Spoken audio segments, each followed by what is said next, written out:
We showed up one day and the airbag was missing out of our truck, and he's like, hey, this customer needed it, so I yanked it out. Like, I didn't even know that vehicles don't even show up on the profit and loss sheet.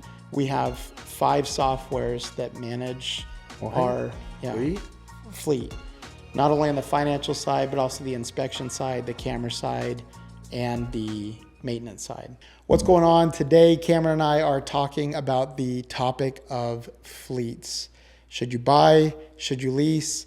How often should you flip the vehicle? And how do you maintain the vehicles are just some of the questions that we're going to be going over on today's episode. Welcome to the Premium Mindset, the weekly podcast where homegrown entrepreneurs and business owners, Evan Ritchie and Cameron Bawden, share the good, the bad, and the ugly of modern entrepreneurship and reveal what really happens behind the scenes of their personal and professional lives. As owners of 2 of America's fastest growing and most disruptive companies, Coconut Cleaning and Green Mango Pest Control. Stay tuned for real stories, struggles, insight, and advice from real entrepreneurs in real time. Let's talk about vehicles. Okay, so we meet with a wide spectrum of entrepreneurs, those who are doing, over $10 million, under, those who are under that $1 million mark, and those who are wanting to get started. And I feel like a frequent question that we get asked, and it's not the most exciting topic in entrepreneurship. However, as we were discussing before, it's the most valuable department in terms of assets, which is your vehicles. Mm-hmm. And I feel like the most common questions we get are, how do you finance? Do you lease? Do you buy them outright? How quickly do you flip them? And so I feel like not you and I have collective differences in what we've done. However, the Green Mango truck is very different as far as what the coconut truck has been. So maybe walk us through a little bit of like that dynamic, because I love the story of how Green Mango started, because it started with this idea of like getting a car, getting a truck, and then using that to get Green Mango going. Well, obviously, ideally, if you had all the money in the world, then buying your vehicles outright, not paying interest on them, would be the perfect scenario. If you're like us and you only have so much money to start up your business, the best thing you can do, in my opinion, is finance that vehicle. We didn't go down the leasing route, because anytime we would lease a vehicle, they wanted to add on all the fees for maintenance. And when we did the numbers back in the day, like, we could outsource it cheaper, and we were willing to, give our time. Yep. And when we did the math equation, like, even with our time allocating to that thing, which we're like going to get new tires or oil changes or, whatever it might be, like, it still made sense for us not to go with that company because of the fees that they were tacking on for that. And so in the beginning, and I'll never forget, our first truck was through Ben Brown. The interest rate was above 10%, which was insane. Right. But it was like they're financing us, and we had to put down probably 20%. So maybe, $6-8 grand or whatever. Well, trucks were probably like 30. So yeah, $6-8 grand. And it hurt, but it was like, hey, we're going and we're doing this. And so we finance our vehicles. There's huge write-offs for that. There's write-offs on leasing too. And so what I would say on that is, like, I think you should go to school, because a lot of the programs might have changed, but that's one thing I would look at if you're going to lease is, what are they trying to add on? Because this is a business for them. Like, there has to be a markup somewhere. Some of my buddies that own pest control companies, like, they think it's the best thing in the whole world. They order their trucks through like an enterprise. The truck literally shows up wrapped with the rig in the back, ready to go, turnkey, and they turn them over like every 2 years, and you don't have to deal with any of the headache. And although that sounds really good, you're paying for it. And so you just need to decide, what am I willing to pay for, where's my time allocated? I think it's important that I highlight, did you guys know Brian at the time when you made that decision? No. So you had somebody else doing the wrap or paint. Why do you smile there? Well, I just smile. Well, we first started wrapping them, and Dusty and I would wrap them in my mom's garage. I'll never forget. You and him would wrap them personally. This is how inefficient we were. Like, literally, I remember in the wintertime going into my mom's garage, pulling in 4 of those space heaters for outside, trying to heat up, because you can't stretch vinyl when it's cold. And so, we'd heat up my mom's garage with space heaters. And I'll never forget, like, we had 3 trucks to do this one day, and we learned how to take off the door handles and put them on, and Dusty was really good. You know, he's the artist, like getting around the door handles with the knife and you know, so like we started out wrapping, and then the technicians would, and this is another question we get, like, are you wrapping your vehicles or painting them? And the wraps are awesome, and it helps your resale value. And this is like, Ben probably hates us because when we turn in a flat black truck, like we would save the money, not do the door jams, but we wouldn't get as much money in the trade-in, but our paint would last almost 2 times longer than the wrap, because with the wrap, your technician's wearing a belt or, you know, the spray gun. This happens so many times that they would just like ding the truck. And when you ding it, whatever color's underneath, we'd always try and buy black underneath. But sometimes a white truck was only available, or a gray truck, and you would see that gray pop through. And then you'd have all these nicks of like vinyl stretches or rips on the side of the truck that just like looked a lot worse than like a chip on a painted vehicle. So, but about 3 or 4 years in, we found, you know, this guy that would paint our trucks, and it was before even Brian, and it was this like little ghetto place down in Phoenix. And that's why I laugh, because I'm just like picturing him, and like it was like, to give you an idea really quick, and not to get off on a tangent, but like we showed up one day and the airbag was missing out of our truck, and he's like, hey, this customer needed it, so I yanked it out.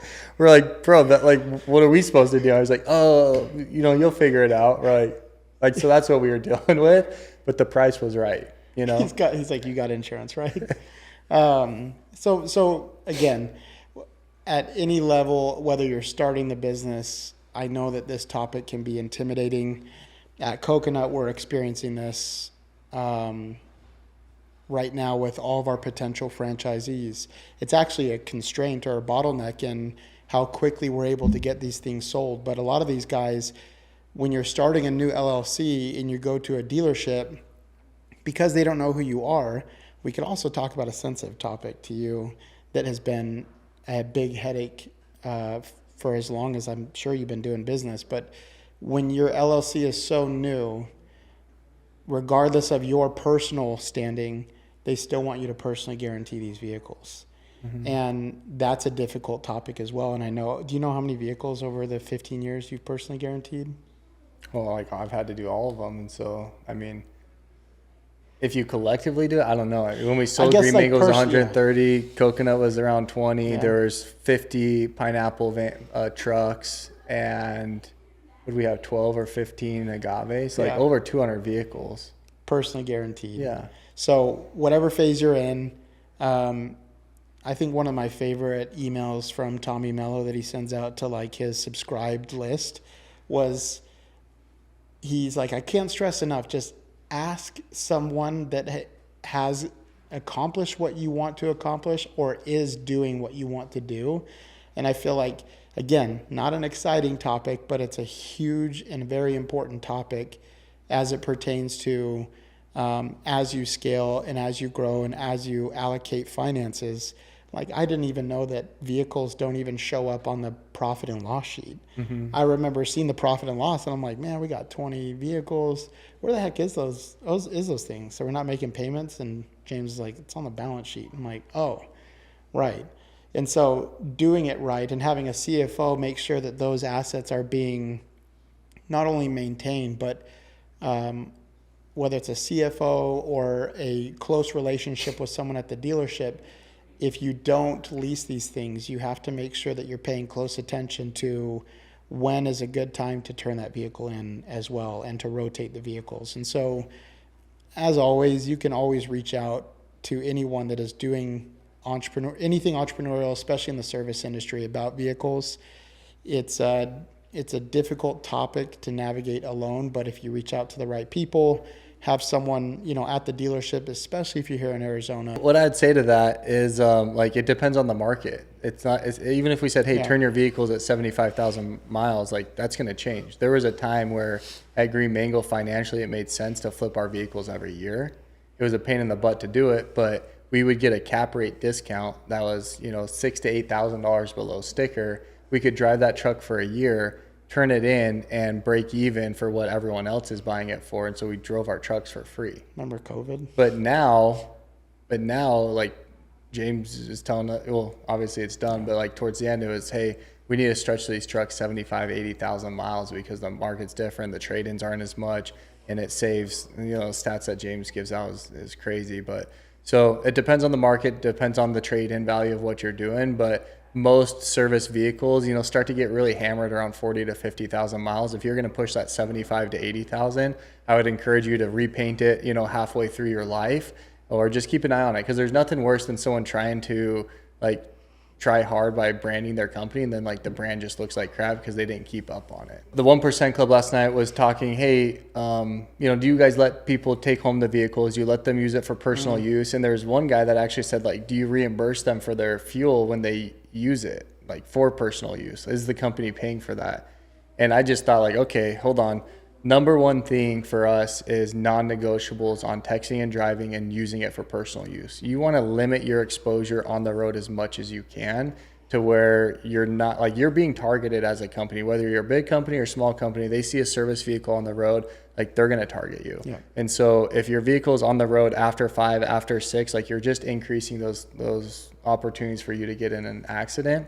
And of course, the more accidents you get in, the higher your insurance is going to be. With that said, that's why when we finally implemented the no texting and driving, zero policy, and I think we've talked about this on the podcast a little bit. I got this from Orkin. I was riding with that guy when we were selling our California branch. I think he was the president of Orkin in California. And he pulled over to take a phone call. I'm like, bro, what are we doing here, man? We were literally going to the bank to grab the check. And he's like, if I get caught texting and driving, I'm done. There's no questions. There's no explaining. It's done. And I just thought, how cool is this? The top dog following a little procedure.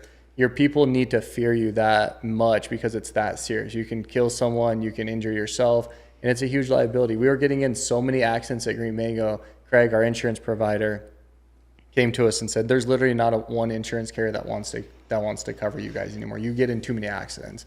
There were some times where we were getting in 1 to 2 accidents a month. Yeah.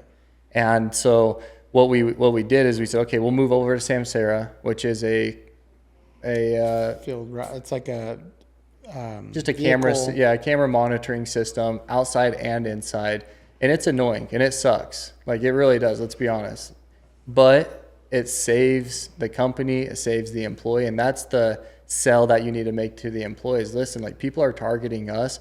We've probably had 5 different occasions where we were blamed for an accident, and because we had the video evidence, it saved us $30,000 to $50,000 in lawyer fees just to defend ourselves.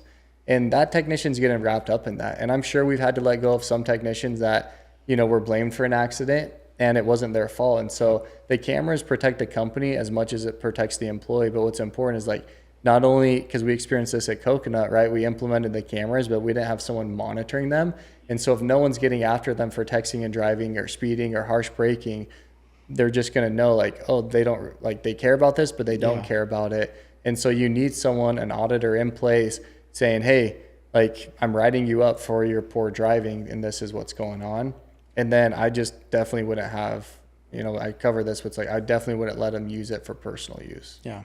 And to echo that, again, with Samsara, what's really neat about the accidents is that it's always recording, but if you are in some sort of accident, I'm laughing at the one tech that literally tried to lie to us. You know who I'm talking about. I don't want to drop his name. He's like, I wasn't texting it. It's bro, here's the camera evidence. You were literally on your phone. I was looking at a map. It's it doesn't matter. You can't look at your maps. You have to use voice guidance. Yeah. And in the accident, it shows him throw his phone. After he hits the car, he throws his phone, and he's 2 hands. 10 and 2. Dude. Nothing happened here. But here with Samsara, it records the accident. It locks the video 2 minutes before, which is super nice, rather than okay, did we lose it? And then what I'd say too, at Coconut, I've completely taken away driving home. And here's what I'd say. You can have policies, but I have seen too many people get let go at Green Mango just for sheer numbers in terms of the probability of it happening. Techs clocking in at their house because, hey, I'm going to go out to a consult and it's in Phoenix. I live in Gilbert. And instead of going to the office where they'd clock in, they are 30 minutes beyond the office. It's an extra 30 minutes, and they're clocking in before, and they're clocking in after they get home. They forget, and we've seen too many people stealing hours and theft. And so at Coconut, we just don't do it anymore. It was difficult. There was probably 3 people relying on those vehicles, and I gave them a 3 months notice, and then I've had a lot better sleep at night knowing they're not taking the vehicles home. So vehicles overall, it's a very important